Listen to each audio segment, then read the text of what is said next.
thank you for taking the time. I know we're here with less than 24, 36 hours to go. We appreciate it. Let's start with the basics. Why do you want to be a U.S. Senator? Never going to forget sitting in my office the day that this administration froze federal funds. And I'm trying to figure out how to keep WIC checks, which put food on the table for moms and babies, out the door. Trying to make sure that our federally qualified health centers don't shut down, last line of health care for people who can't get it. Trying to make sure vaccines keep going in arms. And I get a notification that after his 2 terms in the Senate, our current U.S. Senator Gary Peters is not seeking re-election. I had to ask myself, where's the fight for the public's health now? And I think it's a pretty crazy thing, but I'd be the first Democratic doctor elected to the U.S. Senate since 1969, first ever public health official elected to the U.S. Senate. And if anybody's ever wondered why the current Secretary of HHS works out in jeans, I think we all could agree we probably need a public health senator right now. But more than that, I ran for governor back in 2018, and I said something in that race I think folks weren't quite ready to hear, which is that Donald Trump is not himself the disease. He's just the worst symptom of the disease of our politics. The real disease is the system that allows big corporations, billionaires, special interests to buy and sell politicians in ways that leave them rigging the system against us. And I think right now that is only proven more true. So we're in a campaign to get money out of politics, put money in your pocket, pass Medicare for all.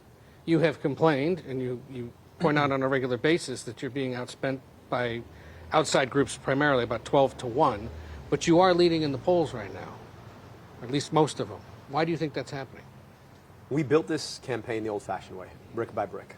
You know, I know a lot of folks are paying attention now, got a couple days in, but they don't see the work we did 15 months ago, going to rooms big and small, sometimes with 5 people in them, to have a conversation about who we are and who we want to be, to listen and to learn, to understand, and to develop a message that is consistent and clear to what people are experiencing. Now, I ran for office 8 years ago, in effect saying the same thing, but I wanted to understand how that's showing up in people's lives now.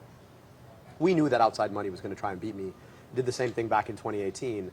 When you're the only candidate who doesn't take corporate money, when you stand forthrightly around the idea that our money should be spent here rather than sent somewhere else, you know the special interests were going to come. Now, we didn't realize it was going to be nearly $80 million by the time this is all said and done, but we did know it was going to be something. So I wanted to be able to reach out across the state to have conversations with folks in their VFW halls, in their union halls, in their living rooms, in their basements, so that when that spending came, people could compare what they were hearing about me and they were hearing about my opponent to what they'd seen of me. And then, we kept saying the same thing. Right? People talk about authenticity like it's a style. Authenticity isn't a style. Authenticity is consistency. So I've been saying the same thing for the better part of 10 years, been saying the same thing no matter where I go in the state. And I think people understand that, and they also understand why people want to attack me. If I'm the one who doesn't take money from corporations, of course, the corporations who want to rig our system are going to try and beat me. It just validates my message. If you win, though, Republicans are going to do the exact same thing, spend tens of millions of dollars against you. As one voter said to me earlier today, if he wins, they're going to fillet him like a fish, starting Wednesday. If $80 million didn't fillet me like a fish, then why do we think their money's going to fillet me like a fish? Because you're running statewide in a broader electorate that may be skeptical of you. And so my question is, are you willing at that point in a general election to have outside groups spend money on your behalf to help you win? There is no candidate who's come through a primary with more spent against them than I will have. What tells you is that the campaign we built, the movement that we are building, is stronger than attack ads. And let's talk about Mike Rogers. This is a guy who's like generationally corrupted. He's the worst of all forms of Republican, right? He's like the worst of the early stage neocons who just wanted to, send your money to go fight a war in Iraq. And then he's the worst of MAGA because he doesn't even believe it. And so now he carries the stink of both. This guy, in 2003, he was the chief architect of the legislation that kicked off the opioid epidemic. 600,000 lives later, he's got nothing to say about it. Moved to Florida, made $14 million. He doesn't want to explain trading on the relationships he built in Congress. We know what he's going to do. He's going to sell off Michiganders to the highest bidder, just like he did when he was in Congress. So I'm looking forward to having that debate. I am going to staple the receipts to his forehead, and then we'll have a conversation. But if there are groups that agree with you and want to come in and spend on your behalf, you're okay with that? I'm not okay with corporate money in any way. Okay, so as long as it's not corporate. Right. If it's political action committees of some other kind. I mean, look, there are the Working Families Party, the National Nurses United, the UAW. They're spending to push back on a lot of the money from AIPAC and the corporate PACs, even in this primary. But I don't take corporate money. I never have and I never will. So if you win and get the Democratic Party that you want, who belongs in it and who doesn't? Anybody who wants to take on fascism, anybody who wants to get money out of politics, anybody who wants to fight for union rights, anybody who wants to make sure that people can live free with clean air and drink clean water. Anybody who wants to guarantee health care, come on in, the water is fine. We want to build a broad coalition, but sometimes when the Democratic Party talks about a big tent, we push everybody into the corner and then go talk and pander to the corner. I'm just trying to bring everybody to the tent pole in the middle to talk about what we really need. We need good housing. We need good schools. We need health care. We need to know that our government works for us rather than the corporations who buy off politicians. We need to know that our money is going to be spent on us. And I think that can unite people independent of how they pray, who they love, how they identify, if they pray, where they come from in the state, the color of their skin, coming together to build something that we can only have together. Do you get, well, is there any group of people, any organization, that's sort of a red line for you that says, no, you're not part of this, or that view is not part of the Democratic Party I'm hoping to sustain here in Michigan? We're trying to define a viewpoint that's built on money out of politics, money in your pocket, Medicare for all. If you agree with those things, come join us. We're for civil liberties. We're for equal rights. We love and appreciate all people. And I want to build this movement, bringing people together around the things we need and deserve that we can have together if we fight for them. Is the DSA part of the Democratic Party in Michigan? I'm not DSA. I know you're not. But if folks from the DSA want to be part of the Democratic Party, I would imagine that anybody would want them there, right? Because you want voters. Like this idea that somehow we are going to win elections by pushing people out seems to me to be inconsistent with the way that democracy works. You want a coalition of all people. You know who else are going to be part of my coalition? 3-time Trump voters who want health care, who want to keep our money here at home. And they're out there, yeah. They're out there. I meet them at almost every event I go to. So we're building a big, broad coalition, truly a big tent of people that combines folks from DSA on one side, even if I'm not a socialist, and combines 3-time Trump voters, even if I've never voted for Donald Trump. Are you concerned about being labeled a socialist? I think that folks who come here, like with 2 weeks left in the election, really, really want to label me a socialist. I don't know why, except for maybe it fits into a nice telling of a broader national story. But I'm a scientist, right? And I like solutions that solve problems. That's the approach that I've always taken. I don't do ideology. I'd rather think of myself as a capitalist who actually read about capitalism, in the sense that the biggest risk to capitalism was always going to be corporate consolidation and monopoly rather than government regulation. In fact, you need some government regulation to make sure that capitalism runs well. I want to make sure that our capitalism is functional rather than allowing big corporations to buy politicians to rig the system against us. You are not a member of the Democratic Socialists of America. They did not endorse you, but we know that there are DSA members out there in this state right now campaigning on your behalf, handing out literature for you. It's a big time, my friend. And any concern, though, that they may be misrepresenting you? No, and look, casting you as one of them when you say you're not? You know, it's funny, right? Democrats are so concerned about what other people say about us. And I think we just need to be more concerned about what we say about the lives of Michiganders. I want to get money out of politics, put money in your pocket, pass Medicare for all. If you want to be part of that movement, whether you voted for Donald Trump 3 times or you are DSA, come join us. You know, there's one other guy that you've campaigned with that has raised eyebrows, Hassan Piker. His eyebrows went up. Did you guys see that? That's what I said, raised eyebrows. I raised my eyebrows. Was campaigning with him a good idea? Look, I want to reach out to his viewers. He has a 3 million person platform. And there are things that Hassan and I disagree with, if you watched any of our content together. And there are things that he and I agree with on the question of whether or not we should be guaranteeing people health care or sending our money abroad to drop bombs on other people. We agree. I think we should be providing health care here. On the question of taking on the fascism of the Trump administration, we agree. We should probably take that on. On the question of building competent, functional infrastructure in America, we agree. And so why wouldn't I, just like Vice President Harris did, seek to speak to his audience?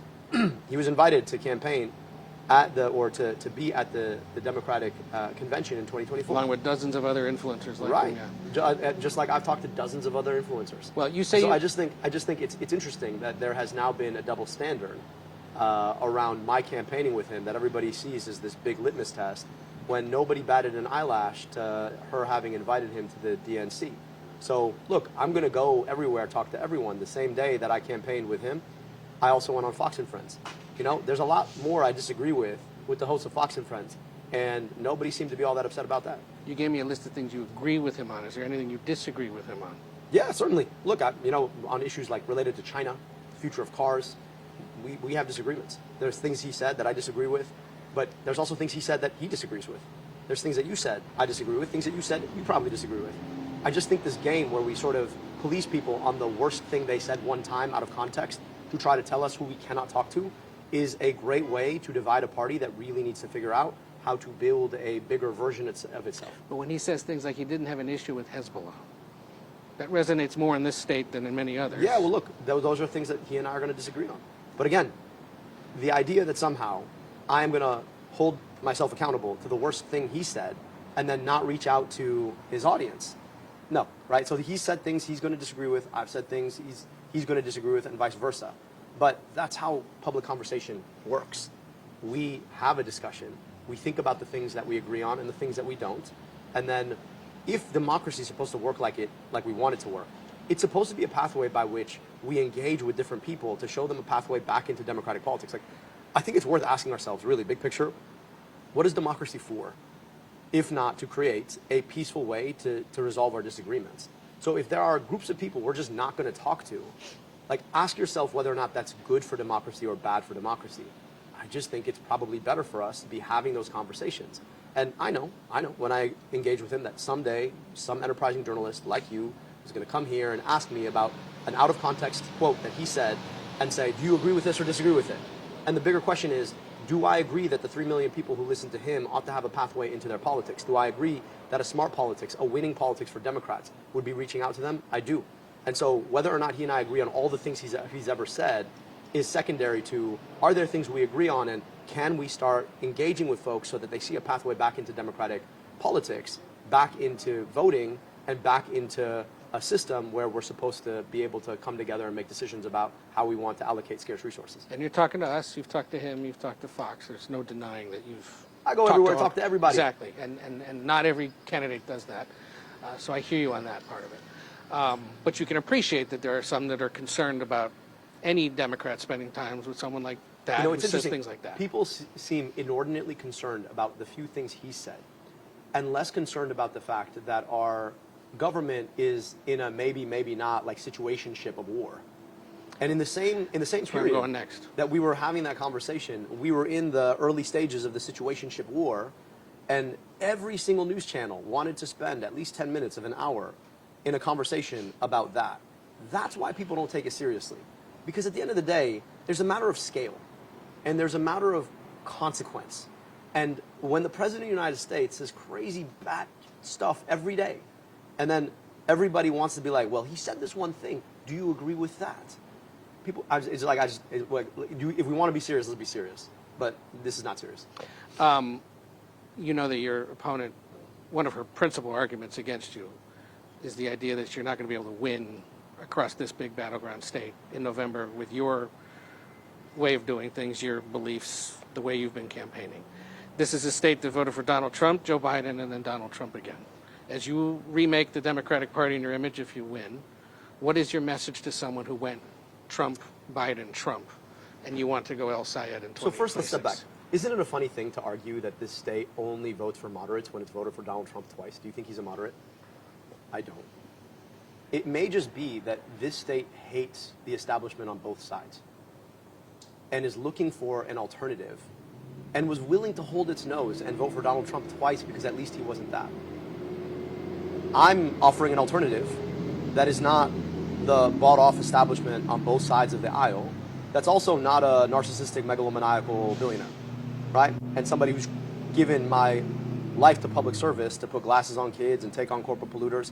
So at the end of the day, I think there's an opportunity here to push back on the brokenness of our politics that is about embracing what Michiganders seem to really want, which is people who actually pay attention to their problems rather than these theoretical conversations about where a party is going. So let's walk through some of the things you would deal with as a U.S. Senator. Affordability, inflation, top of mind concern for voters right Absolutely. now. What is one affirmative thing a Senator El-Sayed does once he's in Washington? One of the most important things we can do is enforce our anti-monopoly laws. Build out the Federal Trade Commission, make sure that it's enforcing on monopolies and oligopolies so they can't use algorithms to inflate our prices despite us. The other thing we can do is increase wages, and the best way to increase wages is to stand with unions, so passing the PRO Act. A third thing that we can do about prices is make sure that we're investing in public services in the ways that buy you out of having to spend even more on the things that you shouldn't have to spend on. Every single time you drive over a pothole, it's a potential pop tire. a pop tire you have to pay for out of pocket. So what if we taxed billionaires, their wealth, so that we could invest in our infrastructure so that you didn't have to pop a tire every time you drive on the road? Let's let that go. Planes, trains, and automobiles. They are all here in Michigan. You ever read one of those like Richard Scarry books? Yes. I'm curious, since we're here in Michigan, would opening up American markets to cheaper electric vehicles from China... Terrible idea. Why? Because we need to be the world's leader in making both internal combustion engines and building EVs. Now, here's what I want to do. It, though. You tariff on automobiles, and you invest in the big three being able to make a 300-mile range EV for $25,000. So you compel the three to do it with government funding. You offer subsidies for it, and you incentivize them to recognize that there's a real opportunity. And you know why? Did they just turn that down, though? Well, the problem with it is that we had $7,500 tax credits for cars that only rich people could buy. I'm talking about a $25,000 EV with 300-mile range. You throw the gauntlet down and say, design and build that vehicle, and for 10 years, we are going to protect the market for you, and we're going to subsidize that vehicle so you can sell it for $25,000. You know what would happen in the market almost immediately? People start buying that car because that's a pretty good car. And if you do that and build out the capacity for charging stations so that folks allay some of their range anxiety, what happens is you are incentivizing and empowering the big three to build the kind of automobile that is currently sought on the international market. And this is the worry that I have. If we confine ourselves to building internal combustion engines while the rest of the auto industry is yielding to market pressures for EVs that China is now subsidizing and making at a very, very low rate, what will happen is we'll continue to service our own market, but we will lose the capacity to compete on the global market. I believe in Michigan manufacturing. I believe in Michigan's future when it comes to auto. My dad literally immigrated here to make cars. Right. And so I want to make a big bet on our engineering talent and our manufacturing talent to be able to compete both here and abroad. And to do that, we're going to have to actually put some of our own muscle into this so that we can incentivize the big three properly and have good union-made autos being sold all over around the world. On the issue of the Middle East, you obviously, and this is our last, because I know you got to go. On the issue of the Middle East, you are opposed to military aid to Israel. Unconditional military aid to anyone. To anyone. Israel, Egypt, Saudi Arabia, Pakistan, Jordan, Because? UAE, Qatar. You pay taxes, I pay taxes. I don't know about you, but I don't pay my taxes thinking, man, I can't wait for Qatar to get a tank. I pay my taxes thinking, man, it'd be awesome if they paved that road or they rebuilt that school. So on principle, I just don't think we should be in the business of buying other countries' tanks or bombs.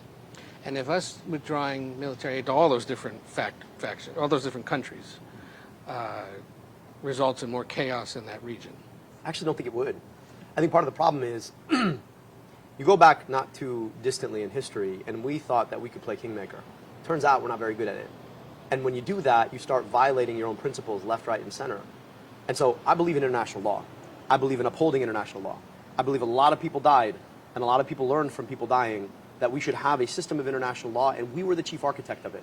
We built institutions like the UN and the ICC and the ICJ to uphold international law, and then we end up sidestepping them more than anyone else.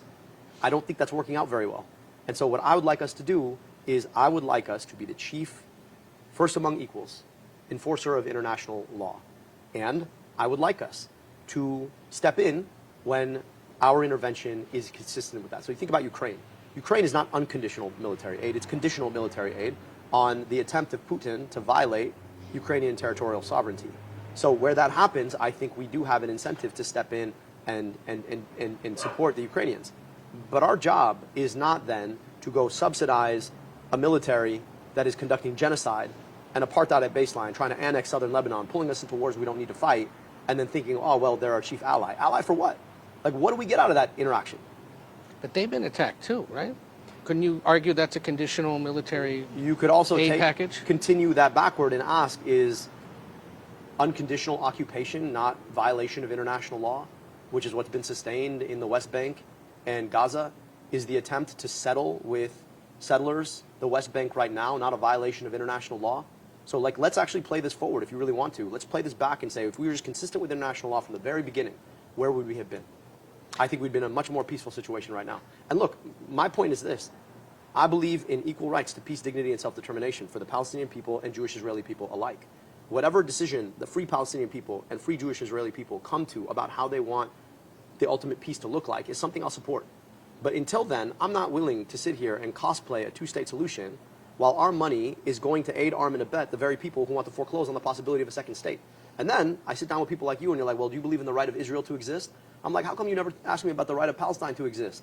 Two states implies that you should have two of them. There's only one, but you only ask me about the one that actually exists.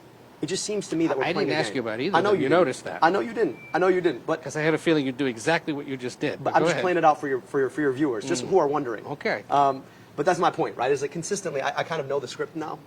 Consistently, that's the question I get asked. But we're not having a serious conversation. And in America, we believe in process. Democracy is a process, not an outcome. We believe in process.